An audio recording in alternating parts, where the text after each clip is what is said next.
Squad, what is going on? So 2024 is just about wrapped up, and there are a lot of wrap-up videos that we're doing, but I wanted to cover what the results were for my isometrics this year. And so in order to cover that, we need to kind of go over what my goals were, and it's definitely going to be a switch up for 2025.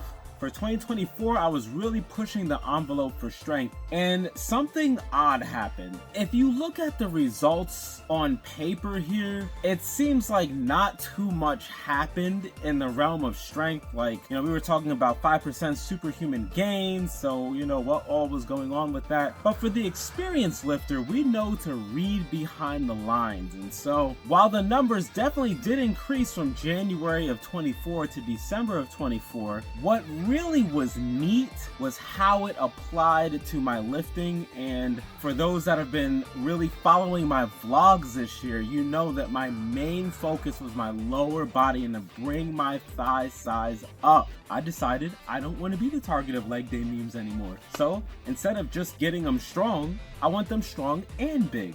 Here's what ended up happening though. While my numbers definitely did increase, ironically, what I didn't pay too much attention to, though I should have, was the connective tissue getting better and better week after week after month after month after month, right? That's 52 weeks of consistent action. Of course they're gonna get better. So the biggest difference I've noticed wasn't really in the Isomax number per se, but what I was able to do. It has essentially made my quality of life so much better. I'm able to handle leg day with the vigor that I simply haven't been able to do that. And I was moving respectable weight before. I've squatted 315 for reps, and I've got 405 for a double, a nasty triple one time where it was kind of sketch, but I was able to move it. But it was always that it might come with the price. So you guys know what I'm talking about, where you're really pushing the limit. It's just like, I really hope my knees don't go. I have to like double, triple wrap. And now I feel like I just don't have that danger anymore. I really have underestimated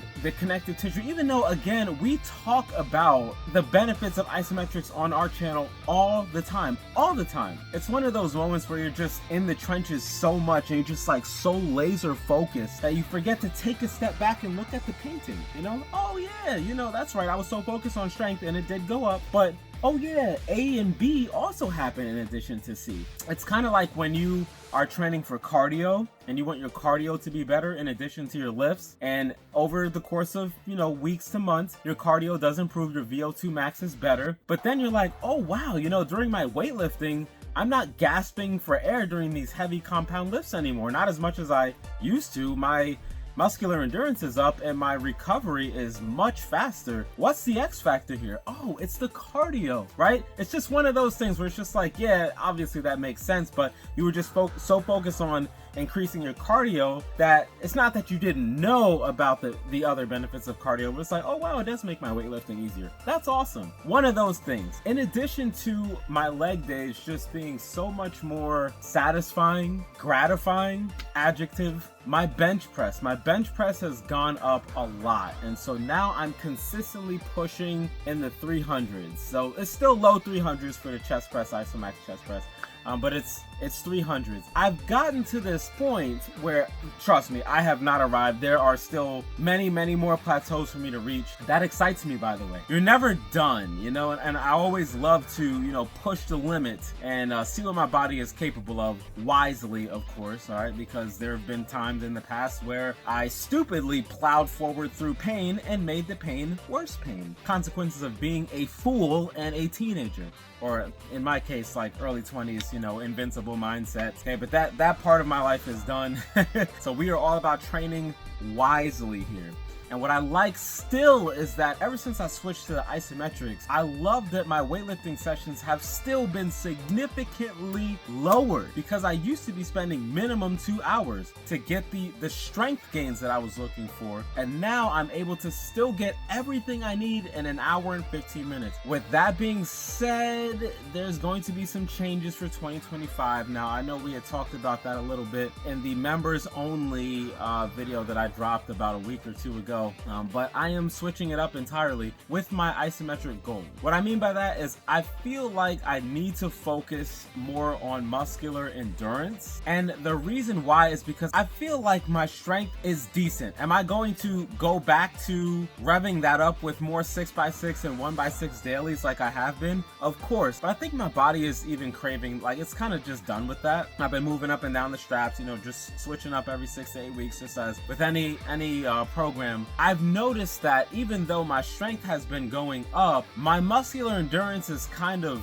average at best, and I feel like I would like to really increase that. And that's not just like this, across the board. You know, how many reps does it take in the weight room before I start to die out? And so I thought about, well, yeah, I can just simply lower the weight and increase the repetitions. But then I was like, well, why would I do that? I mean, obviously that's a move that makes sense, of course. But then I was like, why do that when I can just have my Isomax endurance sessions and still do the same protocol in the weight room and get the results from the endurance? It's the same thing as when I was chasing strength, and I just didn't want to have 3 sets of like 5 reps in the weight room, and then I just had to sacrifice everything else unless I wanted to do 2-a-days, in which I really didn't have. I mean, I had the time, but it would just be horribly inconvenient. Why work harder when you can just work smarter? And so why not? So that's the game plan for this coming year. It's going to be absolutely brutal, because if you're a long-time subscriber to the channel, you remember that Ironman video where I was like dying doing the bicep curl at like 20% of my maximum for 2 minutes, and like when I finished, like my arm just like locked up. I seriously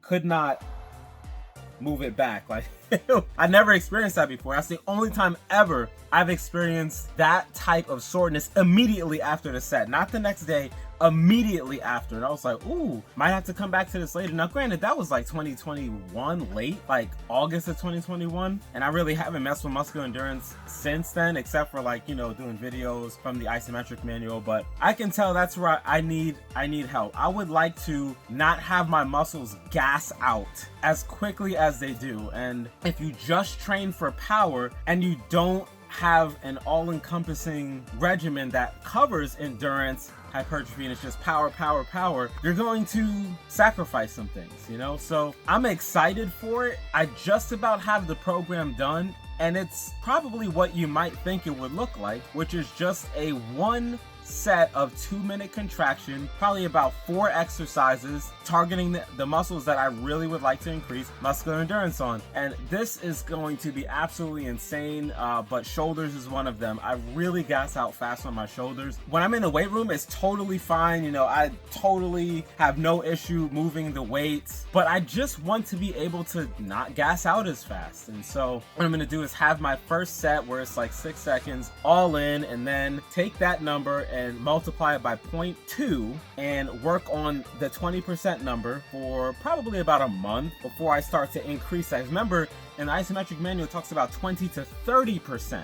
We shall see what happens, but I mean, come on, we know what's gonna happen. And the best part about it is, with all that time under tension, right, we're gonna get all that blood flow, the joints are going to benefit again because it's all that time under tension. It's not at maximal loads, but we're still getting the benefits of isometrics, because you get all those connective tissue benefits from isometrics no matter what style you're choosing, yielding or overcoming. That's why you get the same benefits to your joints doing wall sits and planks, which is why physical therapists and even myself, when I've trained my clients, they find out the value, not right away, of course, but you know, over time, it's like, oh wow, this is really helping my joints feel better. All right, guys, but more vlog style today. But what are your thoughts? What are your goals for 2025? Go ahead and comment down below. Thanks for watching. And in our video, we did talk about the connective tissue and how isometrics are really of benefit to our connective tissues. If you'd like to learn more about that, there's a video right here. Go ahead and check that out. We'll see you there.